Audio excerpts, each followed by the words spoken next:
Hi, welcome to another episode of Rockstar Launcher. I'm Weiwei Zhang, one of the founders of Fulton Zhang PLLC. We are a virtual Texas-based full-service law firm, and our target audience is startups and all the way up to medium-sized or even large corporations. And here with me is Susie Fulton, my decades long friend, BFF, and I always feel grateful to be able to serve in this role with her. She is another founder of our firm, and she is going to introduce our guest today. Thank you, Weiwei. We don't want to age ourselves and tell how long, we've actually known each other, but today our guest is Alison Schmidt. She's a Ph.D. and CEO of Unconvention, and we're going to get to what Unconvention does and all about that, but let's have Alison take us back and just kind of let us know how you got to where you are today. Yeah, so I have been in the coaching and management consulting world. I'll date myself, over 30 years. I've been in this space for a very long time. I've worked in mergers and acquisitions. I was doing executive coaching, I think, before executive coaching became before is the thing.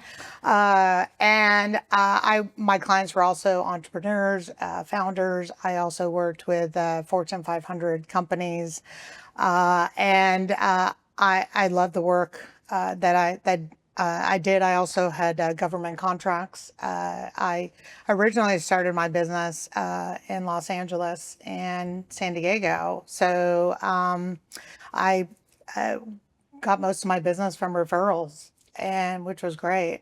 That's typical of the attorney world as well. And we just, hear people hear about us from either other clients or other lawyers, and we make sense in a lot of ways because, like Weiwei said, we're virtual, so we don't have that overhead that a lot of law firms have, and we're able to pass those cost savings on to you. And how, I'm trying to remember, how did you, Tanya, or? No, we actually met through a mutual colleague. You were in one of their high-level networking groups. Okay. And they referred me to you, and then they referred me to Tanya, who was doing some content work for me. Okay, that's funny. For some reason, I was thinking it was Tanya that was the connector, but so the networking. It's always interesting how, when we're on this show, like how people found us and everything. Which yes, is and you came at such a poignant time, because as you were just asking me sort of how I got to where I am, my company, out of 30 plus years, was part of COVID. And so I was that person that was on the road constantly.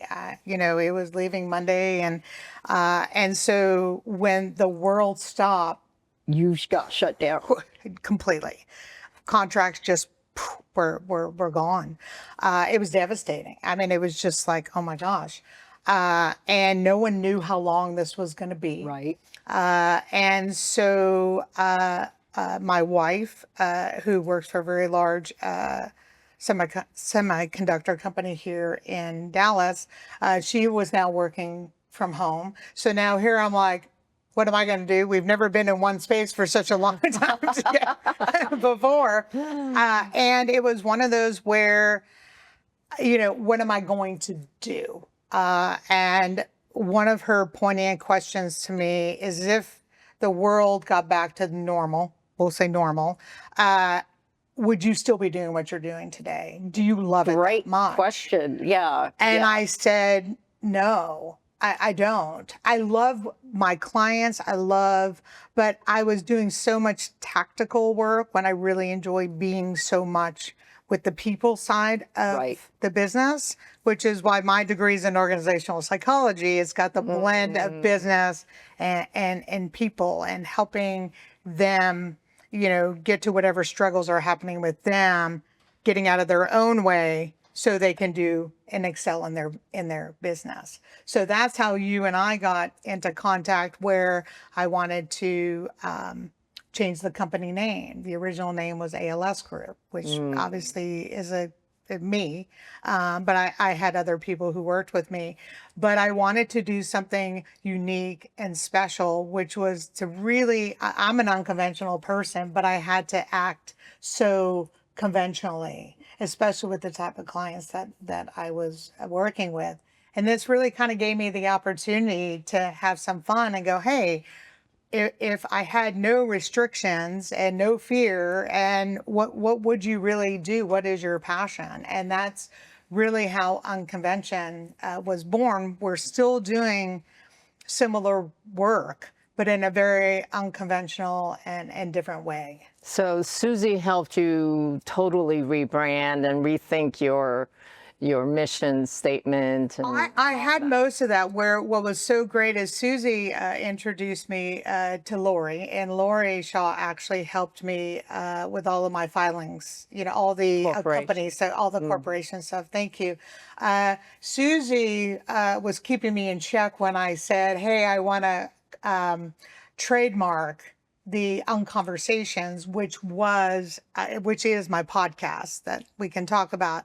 And we will be talking about how to trademark, and if it's possible, for my company name, because I think that's my next step, that I'm ready. But Susie has always been my point of contact, where if there's been a certain stage, either it's work she's going to do with me, or she's like, hey, I got the perfect attorney for you. So I've worked with Lori, I've worked with Shannon, and Paul was also introduced to me on another a possible opportunity that my company is looking into. So Susie's just my point of contact. Right. And we call that a legal quarterback. So she was your virtual general counsel. Absolutely. Figuring out what your legal needs are and filling that role with our members. 100%. It's been really fun because Alison has come up and she runs into some unique situations. Yes. And in every instance, we've had an attorney that's able to address, your legal needs and all. Absolutely. And so, Absolutely. so it's been great. Like you said, quarterbacking and serving as the outside general counsel for your company and watching you thrive and grow. And really impressed with your podcasting, which you said when we were talking before this, you started just kind of as a fun outlet type thing, right? Yeah, it started out, we look up to celebrities, we look up to CEOs, we look up to, social media can be a wonderful place and a dangerous one all at the same time. And what I mean by that is we're striving for something, and sometimes we'll look at something and go, oh my God, that was easy. They have X amount of followers, or now they got this, $15 million deal, or whatever the case may be. And I really wanted to bring on guests who, for me, are executives, industry leaders, CEOs, founders, entrepreneurs, but I have them come on the show to define what makes them unconventionally excellent, and how they do that. And so it's really talking about, there could be struggles. Some of those paths have been easy, but some of those paths haven't been, or something was easy and then there was a huge pivotal, like COVID. People that I've had on the show have really talked about how COVID just was awful, but then it also gave them the perspective and the time to go, hey, maybe I can build something even better and more impactful than maybe where I was before. And that's really the purpose, is really showing that human side and the business side, and how those can work well together, or they can affect each other. And so that's really the essence of the podcast. I think that's important, because a lot of times people see all these success stories, the Bill Gates and the Bezos and everybody, and they're like, wow, I'd love to do that, or I can do that. I could have done that. I wish I'd have, done this or that or whatever. And they just see this, career like this. And Correct. I have never, not once, talked to an entrepreneur or someone who has hit it big from a financial standpoint or otherwise fame standpoint, where they have not had, a lot of these dips and all. And so I think it's important to get those stories out, to let people know that, hey, you're part of this journey, and being an entrepreneur and doing startups is you're going to run into a lot of these, And how do you handle that? And what's your support system around that? And I've had guests on the show. One in particular, I'm going to be launching in September. I'm super excited about it. And she has only worked for billion-dollar revenue businesses. Wow. And she was with her. She was in overseas and made a pivotal decision that being in this place was not conducive to her family and what was going on within her family needs. And so she left that position, and she is now working for a fantastic company, but and she's very well known. But what's interesting is she gets that question of how could you leave? Like, that's unfathomable to someone that you can leave here to go here. And for her, she doesn't necessarily see it that way. She sees that was like one of the best decisions because that was for her family, and that was where her value. And she's doing even more amazing. She's been able to start a nonprofit and other things in that space. And it was a tough decision, but what was that like? And so we really get into, what were some of those behind the scenes conversations possibly, that you feel comfortable to share around that? Because we all have those, moments. Right. And how do we get through them? Exactly. So how do you find your guests? I mean, are they former clients of yours? Or? What's been really interesting about that is I did not, you know me well enough. If I put my mind to something, I'm going to figure out how to do it and do it well. Right. So I was really looking on LinkedIn and just finding really interesting people. Okay. And I would just reaching out to them. Yeah, I was like cold calling on LinkedIn in a way through like Messenger or something. And I got some just really great people. And I was very forthcoming. I'm starting this podcast. This is what it is. I didn't make it sound shinier or whatever. This is my purpose for it. And I started getting really great guests. And then through that process, it was, who would you, now that you've been through the process of Right. my podcast, who would you love to kind of go through with what you went through and who you would like to? And some have given me one person, some have given me three. Like, Wow. They're like, this is really great. We love what you're doing. You take a lot of care and pride, and we want to support you in this venture. And it's been great. I was telling Wei that I am completely booked for season 1. That is incredible. That's amazing. And I am now starting to record now for season 2. So, and one of the, it's been great to have these problems. And one of the problem was, at first I was like, I'm just going to do one a month. Like, I'm going to record Right. and maybe record 1 or 2 a month, and then only one episode is going to go out. Well, just how it's been received, I am now looking to I bumped it up to 2, and now we're looking to now almost do 3 a month. That is incredible. That's So- awesome. So now, do you find yourself, are you getting business from your podcast, or are you seeing some, responses from that?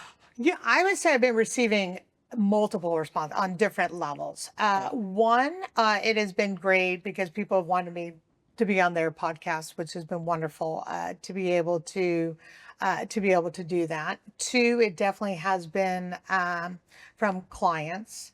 It has been from speaking engagements. Hey, we just love your vibe. We love the way that you come across and talk, on your podcast, we would love to have you, be a speaker.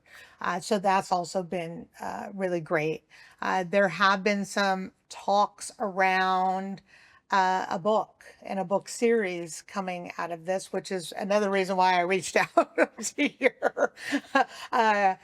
to your firm was to see what that can possibly look at. So it has definitely been a great way for positive exposure. Right. And I would say it's really amplified in different aspects of my business for sure. Okay. So can I, as a podcaster, of course, our Susie and I being IP attorneys, we really want to protect you, protect your IP, because when you're a creator online, you are generating a lot of IP. Now, speak a little bit about how we have helped you in that sphere, and also the documentation and the agreements that you've had to have your guests sign. Yeah. Well, one of the things, well, first of all, it's kind of cool to be hearing I'm a podcaster. I had to get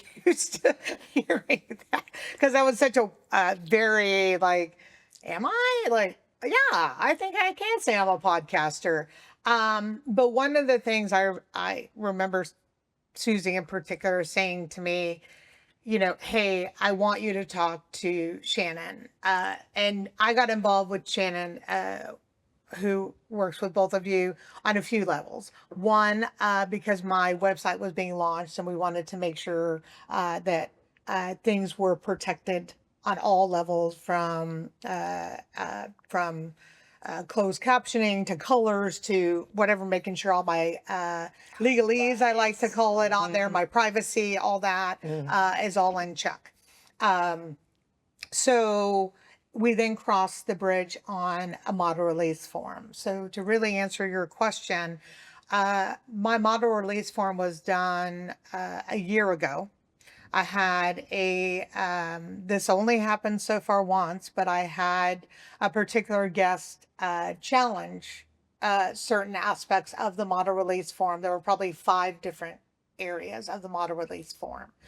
And 4 of them, I did not see how we were going to try to make this work. And what I mean by that was giving ownership of a product that was going to be to the guest. recorded by my company, edited by my company, produced by my company, all of that. I was like, I'm having a hard time understanding how I could even accept any of those things.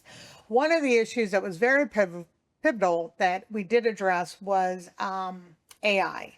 Because one of the things that we didn't previously have, because it wasn't a big issue as it has been this year, was around AI and making sure that how this was going to be produced, that I wasn't going to, change any facial or do anything or anything that would cause, besides the video itself being in its authentic space, besides normal editing. And so in looking at my previous model release form to the one that was recently created, I want to say maybe that was March when we did that, possibly. It is much more in depth. And we also wanted to make sure that it was covered for guests that I had internationally. So my podcast is global. So I do bring CEOs and founders from different countries. I think that's very important to talk about in bringing more of the world together than dividing it apart. And so that was one of our most recent things that we did, was the model release form. So, and we are in an interesting situation that you're looking into now for me, is that there are video clips that after I send out the launching of the video, I send clips out maybe once or twice a week.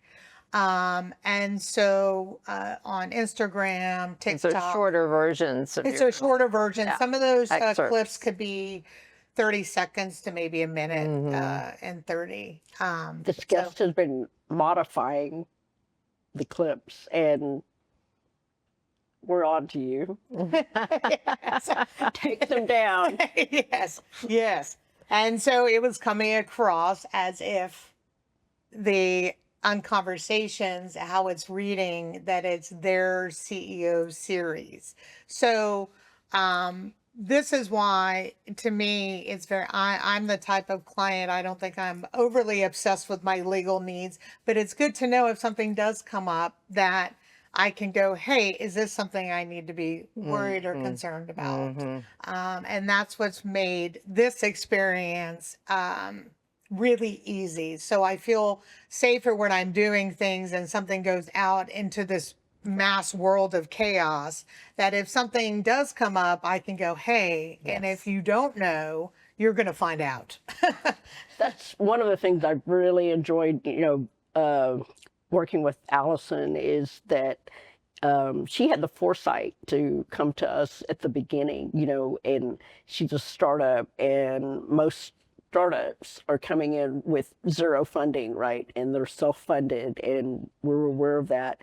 But she came to us knowing, hey, I have these legal needs, whereas most of the time, for a lot of our clients, we don't get that phone call or the email from them until they're deep into some issue that could have been solved way back when, right? And then it's a lot more expensive to handle when they come to us with this problem that wasn't addressed at the beginning, because they thought, I don't have the funding to do this, I can't handle it, so I'm going to let it go. And, we've seen that over and over. And so I've been really impressed where, just the fact that you reached out from the very beginning and continue to know, hey, this is just something, and maybe it's a big deal, maybe it's not, and we're able to just kind of hopefully keep the lanes clear for you to just do your business. Yeah, and it was great. In fact, I had another question, which was, since I do have guests that are going to be until season 2, one of my questions in particular with the model release form is I messaged Shannon and was saying, hey, quick question. They are quick. They really are. No, I was saying, if the recording is going to be in 2026, do I need to then make sure that their model release form is signed for 2026? And so she messaged me back, and she said, no, it's not necessarily about the product itself. It's when you first initially, when they were saying, hey, it's when they became interested, or you started doing prep work with them before that time. And so even those little simple questions, and how it was treated and responded, just as like, oh, okay, great. That's what I thought, but that's perfect. That's what I was hoping, because I don't want to have to lose any guests by going, no, you have to wait to sign this form until 2026. Right, yeah. So, but there's never a question I've ever felt was not treated seriously or taken seriously. And so that is what I most really appreciate. There aren't small questions. And like you said, I'm glad you asked, because then that could have been a bigger problem that could have been created by just asking a simple question of, hey, should I do this or this? And then move forward. And then it makes it a lot easier just going forward and making sure, hey, now I've got all the boxes checked and I can do that. So, okay. So, parents are like, oh, I don't have a favorite child, blah, blah, blah. Podcast guests, do you have, and you don't have to say the name or anything, but just, do you have a favorite podcast guest that you've done so far? Like one that just was either lots of fun or maybe lots of trouble, or just, do you have a favorite? Well, I did have the trouble one that didn't come on because they could not play with my model release form. So I was like, so that person did not. No, that person did not. Yeah, I'll pay that wanted all the rights to. No, and Shannon was so great. She was very kind to me and said, hey, here's one for this particular guest. And I didn't even send it. I just said no because I wasn't going to be able to get over the two, like almost three big things. The other two, I felt like, oh yeah, okay, yeah, like, and I was appreciative of her responses just because it even improved my model release form. So I was very thankful, and I still support that person, and we support each other. So just that, yeah, didn't show up on the podcast. it just didn't show up on the podcast. Yeah, not at all. You know, I have to say, I have to say, I can't say my favorite because they all came with such a unique story. Right. But one that I can absolutely give absolute credit to is always your first guest. Oh, And I would say my first guest for sure. And they, in fact, started a non-gender clothing company, and it's called Dapper Boy. And this came because her wife really didn't feel comfortable. She still identifies herself as a she, but did not feel comfortable in women's clothing. Didn't feel comfortable in men's clothing because they didn't fit her really well. Right. And so that's sort of how Dapper Boy was born. And they are part of a documentary series called Show Her the Money. And they do have a few really amazing investors that have just elevated that company. But we really got into the conversation with her about they were down. They have two children living in San Diego, and they were down to their last $100 in their bank account. Wow. And were having to decide about selling their home. And so they ended up going on Shark Tank to see if that was going to be a way for them to seek some type of funding. And during that time that they were waiting in the green room, you know, they're just seeing people go in and out of their home because they're having to sell it. And so we really get into these one, for her at the time when I launched my podcast in September, for her to come on as my first guest and to really be so open and vulnerable was amazing. So I have to give props to her, and her name is Charisse Pasha. Hi, Charisse. They're in fact moving to Madrid, to Spain. Oh, wow. So where they have decided to move their company and do, but they're having beautiful things happen. So I have to really give shout out to my very first guest that believed in me and was willing to be so open and forthcoming. So, but they all really have their own very unique the last thing I'll really say about that too is I didn't know I'd feel so sad after I was done working with them. You know, because you kind of really get to know each of, like, you develop even in such a very short period of time. So I was feeling kind of almost like this loss until I could be like, hey, we're going to launch your podcast. Well, I mean, and part of that was the fact that she felt, you know, and you made her feel comfortable enough to be vulnerable, you know, and to actually speak about that on the podcast. So that's kind of a testament to you. But Thank you. So, okay, so we're kind of winding down here, but I wanted to ask you about if you had, you know, since we've all been doing this decades as opposed to just short years where we have maybe some of our kids are just getting into the working world and whatnot.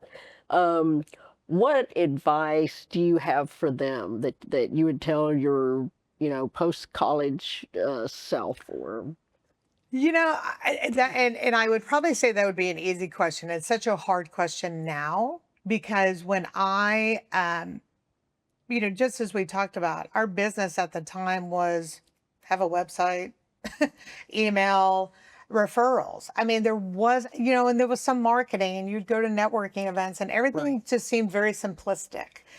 Now, with social media and LinkedIn, I would probably say was early on. Like, you had a LinkedIn account. Okay, great. I mean, now it's like, well, how many subscribers do you have on LinkedIn? I mean, it's like, it's a really different playing field. So And AI. and AI at that, yes. And it's so we thought Facebook was crazy. We thought Instagram and all that. And now you're talking about a business. So for me, I didn't have a close knit family where I could go to them to sort of brainstorm and be protected in making business decisions. That was more either other mentors or other people that I really trusted to talk about what my moves should be. And that's what I would probably say to young people, because you think if your business is really just to make it quick and rich on social media, if it happens, awesome. Right. I mean, great. I mean, I there's opportunities to do that. But I would just say, really just be careful on who you surround yourself with. And I recently had a conversation, they're in their early 20s. And they are looking to possibly do business with somebody. And my advice was, make sure that why this person. Vet them, check them out. Yeah. And so I think who you allow into your really tight circle, like you guys are tight. You can talk about everything. It's going to stay.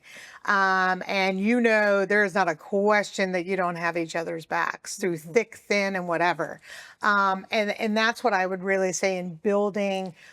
Your business needs to be treated as you would value your closest friends, because this is what you have. And especially if it's your own business, because, having someone even come on my podcast, I need to make sure that this person is a good representation of me, that I invited them into my space, in my world, even if it's a podcast. That's how seriously I take it.